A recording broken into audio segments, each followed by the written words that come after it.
I'm Jason Huntley. I've been attending this church since before I was born. I go to, well, it's like my mom's pregnant, so I guess it's technically attending church. I go to youth group and Sunday school here, and I have for pretty much the entire time. I'm a senior at Hampton High School. I plan to go to Ohio State when I graduate. I'm part of a few different extracurricular activities, Boy Scouts, marching and concert band, musical, ultimate frisbee, and a couple of others. So I'm pretty busy most of the time, as you can probably imagine. One of the busiest times of year for me has just passed by, which is musical season. Most weeks, or at least the last couple of weeks, we've had rehearsal every night until 10 p.m. And on Saturday, so that's like most of my time taken up, right? I'm glad it's over, but at the same time, I really, really miss it. It's my last year doing it, and it's a bummer that it's over. Musical has been my favorite experience in high school so far, and I almost joined it on a whim.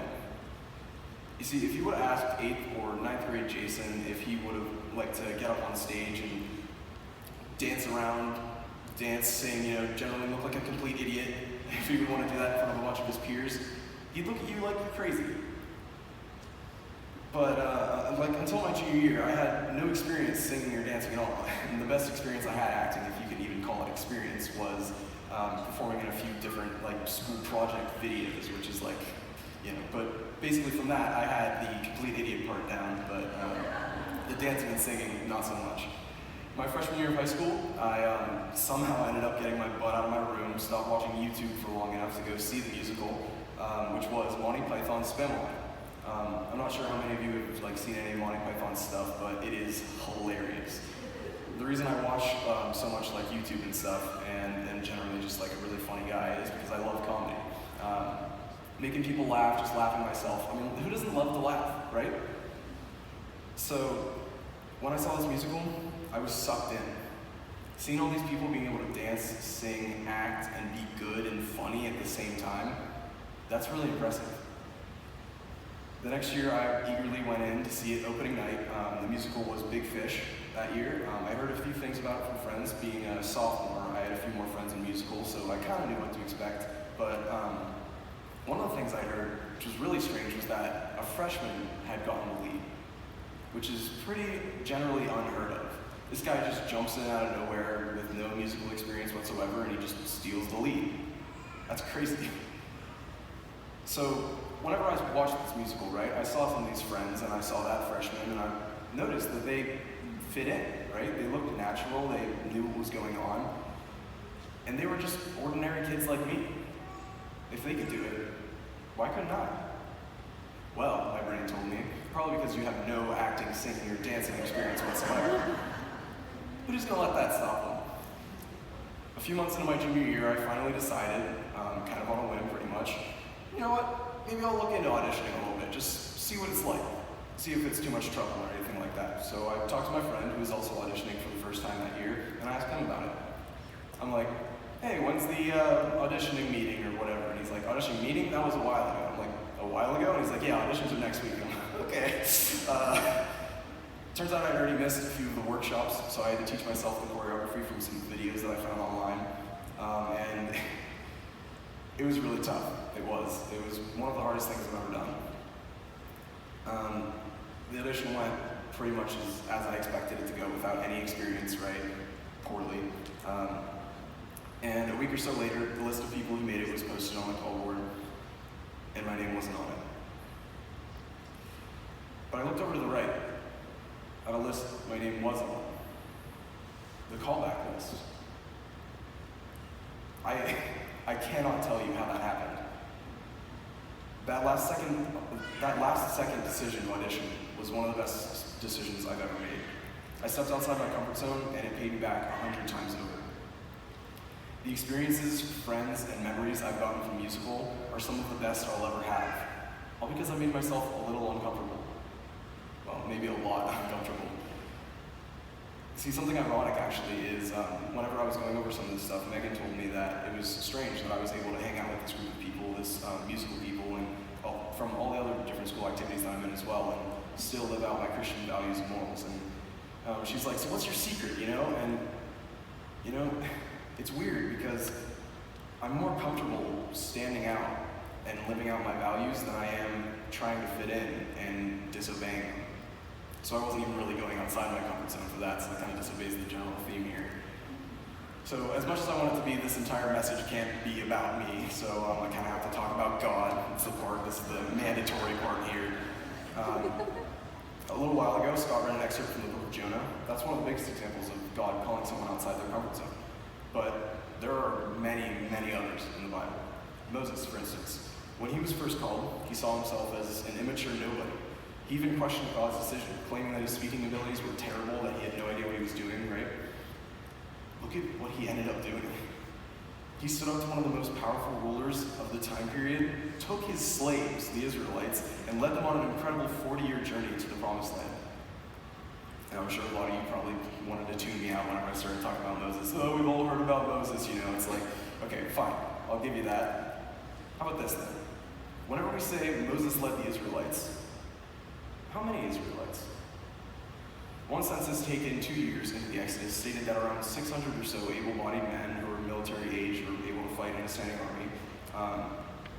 I think I said the number, 600,000, right? That's a lot of people, 600,000 people. I can't even imagine leading that many. Like, some of the student leader activities, if there were 600,000 people on the ultimate team, what would I do, But wait, if there were 600,000 people able to fight in an army, then what about the old people, and the children, and the women? I looked at a few sources, and eventually I came to a number that's semi-conclusive. Roughly 2.5 million people in total. That's the population of Chicago that he led through the wilderness, right? And if none of you have ever been to Chicago, like me, that's 8 Pittsburghs. 8. I have no idea how to even come close to dealing with that. And Moses did it. Speaking of ultimate, I mentioned it a little bit earlier. It's ultimate frisbee, if some of you don't know. Technically it's called ultimate, but whatever. So to join that, I also stepped outside my comfort zone.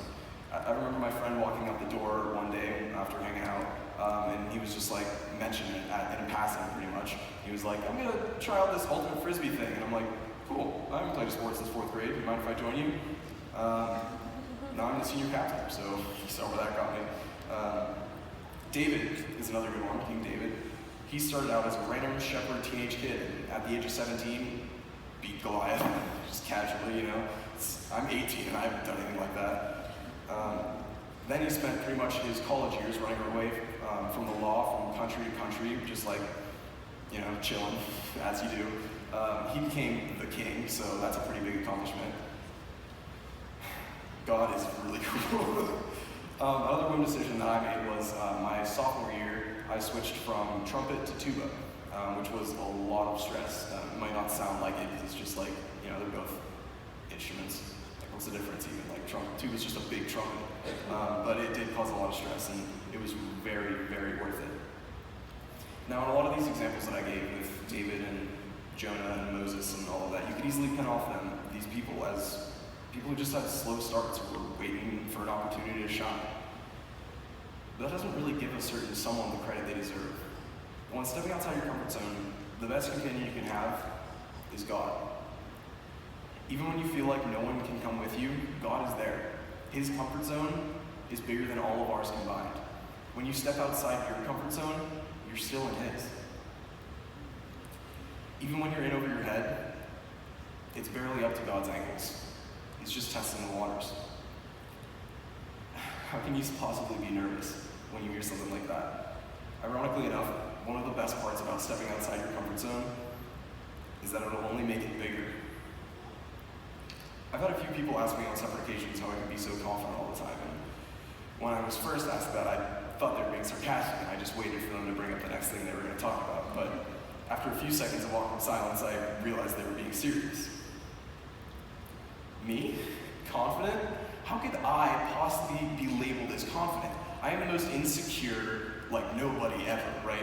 And every social situation I'm in, and pretty much every situation in general, makes me uncomfortable. Life is full of uncomfortable for me. But everybody's that way. The answer I ended up going with is that most situations that I'm put into in life make me uncomfortable. So after just living for a little while, of course it's nothing compared to some of you out there, no offense. After living like that, just being uncomfortable all the time, I became comfortable being uncomfortable. It's pretty weird, but most any situation that would make others freeze up with fright gives me an adrenaline boost of nervous energy, which is probably why I'm talking a little bit too fast right now. Or, God does really cool stuff when you ask Him for help. Step outside your comfort zone this week. Talk to someone you wouldn't normally talk to at work or school or whatever else you spend your time doing. Invite someone to church or join a small group. And nudge, nudge. Try a new movie or new activity that you wouldn't have expected to like or were just too scared to try before. God is bigger than all that, so there's no need to be afraid. You know what? Even if it's something small, try a different route to work or school or wherever you spend your time. There are new ways every day that you can make yourself purposefully uncomfortable, and I promise you, you probably won't regret it that much. That much. When you do regret it a little bit, it leaves a fun memory and a learning experience. And I mean, that sounds like a net gain to me, right? That's pretty good. So some of your next steps on the back of your Connect card, if you want to check those out, will be stuff like that. Make yourself uncomfortable, invite someone to church, join a small group. And yeah. So at this time, I would like you to join me in prayer to close off our message here. Dear God, we are all uncomfortable people. Life in general makes us all very, very uncomfortable. So please help us out. Carry us, God. Put us on your shoulders. Help us to just shine in groups that we wouldn't normally think we could shine in. Help us act out new things and just be new people with